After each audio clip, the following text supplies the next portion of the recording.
tous, je suis très heureuse de vous retrouver pour cette seconde édition du Salon des Cafayteuses. Le Salon des Cafayteuses, c'est un projet un peu fou, c'est mon histoire de résilience. Aujourd'hui, je suis en rémission et en phase de reconstruction. Une reconstruction physique, bien sûr, mais pas que. Autour de moi, j'entends souvent la phrase « Oh, allez, c'est derrière toi, il faut tourner la page », mais c'est pas si simple que ça. Quand on passe par l'épreuve de la maladie, on n'en sort jamais vraiment tout à fait indemne. Et parfois, on se remet en question, on n'a plus envie des mêmes choses, on a envie de changer de vie. Donc nous allons aller à la rencontre de Jean-Luc, Valérie, Justine et Laetitia qui vont nous parler du vécu de l'après-cancer. On y va ?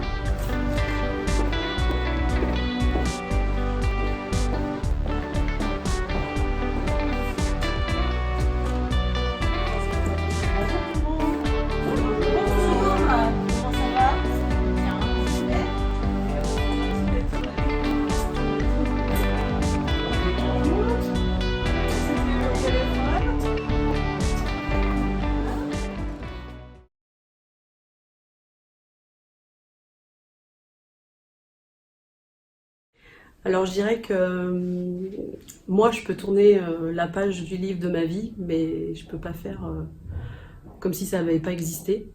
Je pense que c'est plus les gens qui sont autour de nous et qui nous ont accompagnés dans notre combat qui veulent aussi se rassurer et avancer en nous disant ce genre de choses.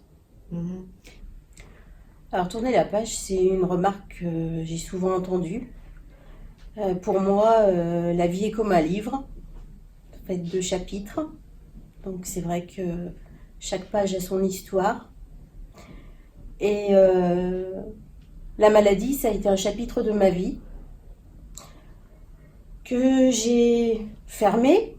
J'ai tourné une page, effectivement, mais comme dans tous les livres, on peut revenir en arrière, aller en avant, revenir en arrière. Donc on la tourne cette page, mais on peut la tourner dans un sens ou dans l'autre. Moi je dirais, c'est fermer le livre, le mettre dans la bibliothèque et passer à autre chose. Ouvrir un autre livre. Et celui-ci doit être magnifique avec beaucoup de chapitres. Ça me fait toujours un peu sourire parce que j'ai l'impression que les gens qui me posent cette question ont besoin d'être rassurés. Et ça, on le vit pendant les traitements et ça continue après. Quand on nous demande de tourner la page, les gens ont envie d'entendre que une fois que c'est fini, c'est bel et bien fini, c'est derrière nous, alors que quand on a eu un cancer, la page d'après, on pense à la récidive. Et ça, c'est toute la vie. Quand la page cancer s'ouvre, elle se ferme jamais.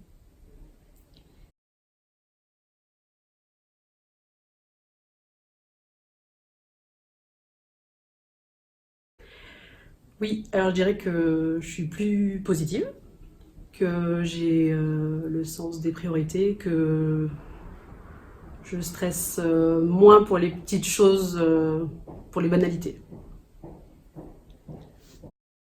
Le cancer a changé beaucoup de choses en moi. Déjà au niveau physique, pardon, c'est bien ce que je dis. Au niveau physique, il y a eu effectivement un grand chamboulement, une mutilation que je n'ai pas voulu modifier, que j'ai voulu garder pour ne pas souffrir plus que je n'avais déjà souffert. Donc déjà physiquement, oui, il y a eu un grand changement. Et puis au niveau de ma façon de voir les choses, l'avenir et ma vie avec les autres aussi. Oui, sûrement comme tous. Je dirais, ce qu'il a changé, ça a été, disons, vis-à-vis, disons, du comportement vis-à-vis des autres. Pas leur faire peur. Parce que les gens nous regardent, nous testent et peuvent s'imaginer que beaucoup de choses et leur faire voir qu'il faut aller de l'avant. Il m'a permis de redéfinir mes priorités. Et je me souviens que le jour où on m'a annoncé mon cancer, dans ma tête m'est venue comme une liste comme ça de choses que je voulais absolument faire. Et tout était plus simple pour moi. Dès qu'un problème se posait, la réponse venait immédiatement. Et ça, c'est resté. même après les traitements. Je trouve que j'ai une vie qui est bien plus sereine, plus apaisée, plus positive, alors qu'il m'est arrivé quelque chose d'assez terrible. Et finalement, il ne reste que le positif toujours dans ma vie.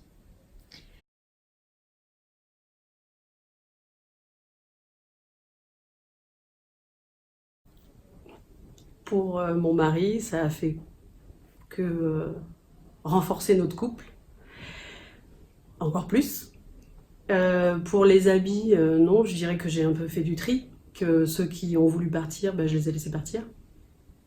Et ceux qui sont restés, c'est les meilleurs. Voilà. Et puis la famille, la famille a toujours été là.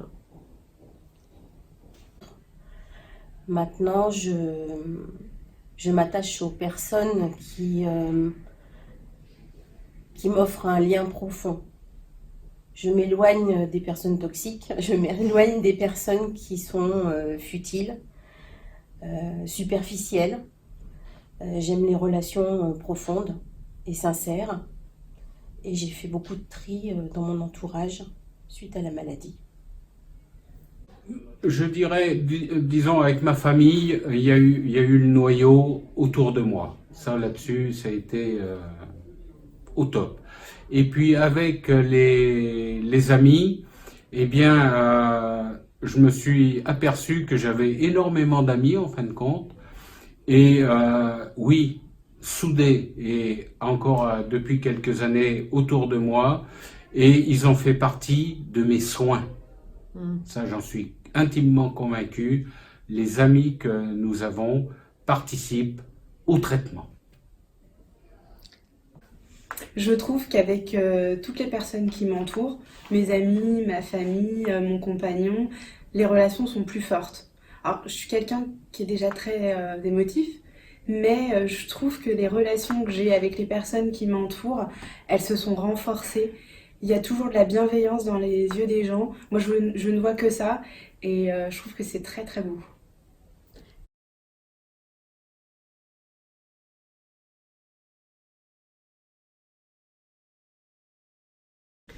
Ah non, j'ai pas repris mon travail. Enfin, faut dire que j'ai eu un parcours un peu chaotique. Quand j'ai voulu reprendre le travail, en fait, j'ai récidivé. Donc, ça m'a un petit peu coupé dans mon élan. Donc, et à ce jour, en fait, je suis dans l'incapacité de travailler dans le milieu que je faisais avant.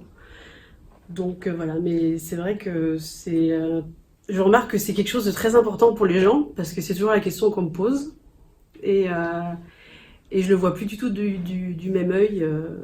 Là, il y a récemment une personne qui m'a demandé Salut Ju, ça va alors qu'est-ce que tu fais maintenant Tu travailles dans quoi et tout Je dis non, en fait, moi, je vis en fait. J'ai repris mon travail pendant les traitements, parce que je n'avais pas le choix. Je travaille en profession libérale, donc je ne bénéficie d'aucune indemnité journalière, de par mon régime général de sécurité sociale. J'ai cotisé très longtemps à une assurance privée pour des indemnités, donc cette assurance m'a aidée, mais j'ai été obligée de reprendre au bout de 8 mois mon activité professionnelle, donc mes traitements n'étant pas terminés puisque j'ai eu 18 mois de traitement. Et d'autre part, je perdais mon emploi si je m'arrêtais plus d'1 an. Voilà.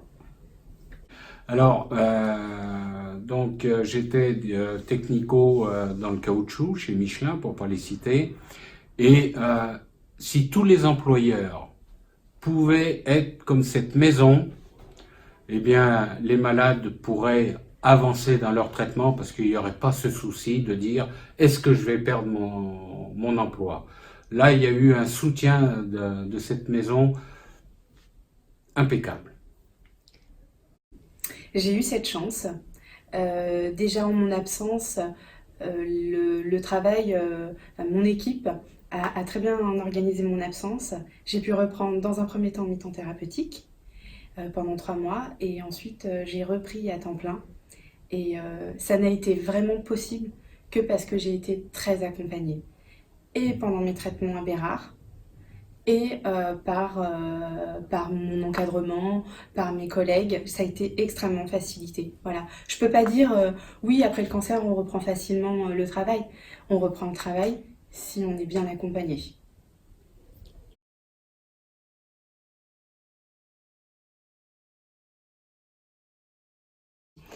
Ben oui, du coup, avec mon mari, on a voulu faire construire, enfin acheter un terrain, tout ça, et c'est vrai que quand on s'est retrouvé dans la banque, c'était plutôt au niveau de l'assurance.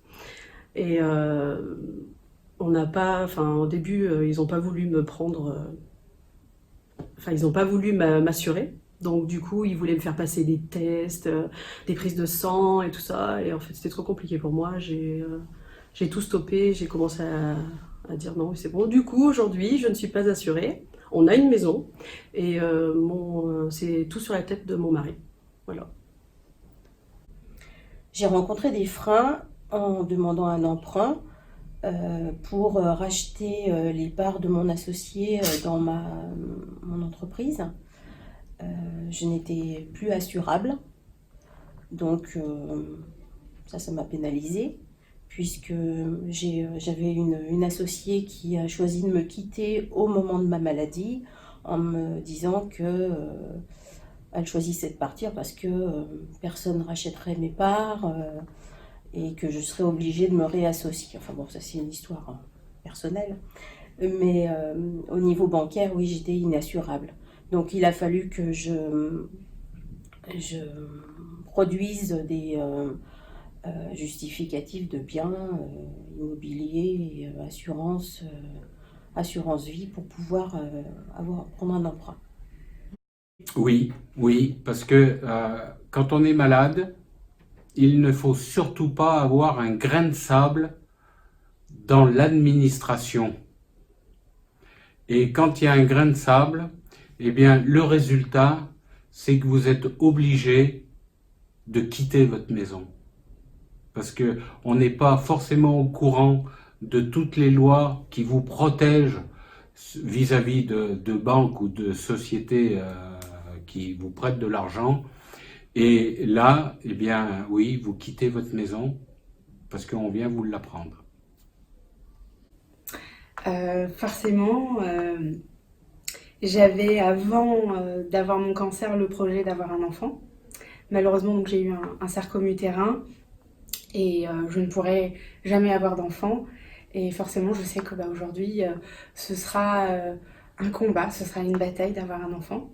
Ce ne sera pas aussi simple. Mais c'est des freins qu'on va apprivoiser et je pense que ce sera certainement le plus beau, le plus bel accomplissement de ma vie, parce que ce ne sera pas aussi évident.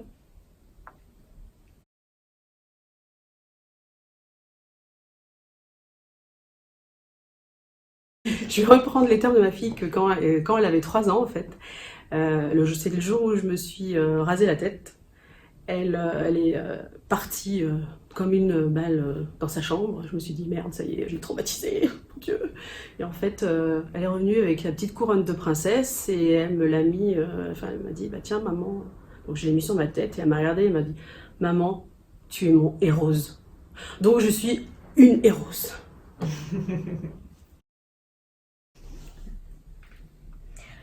Alors pour moi, cette maladie a été un combat. Ça a été un combat. Non, les traitements ont été un combat. Cette maladie, ça a été un accident sur mon parcours de vie. Ça m'est tombé sur la tête du jour au lendemain, donc comme un accident, comme le fait de se faire renverser en traversant la rue. J'étais très bien. L'année de mes 50 ans, c'était l'année où j'ai gravi le Mont Blanc, où j'ai fait un saut en parapente, où j'ai fait des choses extraordinaires. J'ai fait la traversée du Gérard en ski de fond en 10 jours, et puis je suis rentrée et pouf, cancer du sein, donc traitement, ablation, chimio, rayons, immunothérapie. Donc pour moi, c'était un accident parce que je ne me sentais pas du tout malade. Donc ça a été un combat pendant ces 18 mois. Mais de là, de dire que j'étais une héroïne, non. Je pense que j'étais peut-être une héroïne avant, quand je suis arrivée au sommet du Mont Blanc. Bon, là, c'était un deuxième Mont Blanc à gravir, mais je pense plutôt être une rescapée. Bon, ni l'un ni l'autre. Ni l'un ni l'autre. J'ai fait confiance à toute cette équipe médicale qui nous entoure, les malades, et à aucun moment j'ai pensé passer par derrière la barrière, en fin de compte. Et non, héros, surtout pas, non, voilà, donc, tout va bien. Héroïne, sans hésiter, héroïne parce que j'ai pris ce combat à bras le corps et je dirais pas rescapée parce que rescapée, ça veut dire qu'on est totalement sauvé. Je crois que cette petite épée de Damoclès, elle est au-dessus de la tête, mais moi je suis une héroïne, elle peut revenir quand elle veut. Je la combattrai.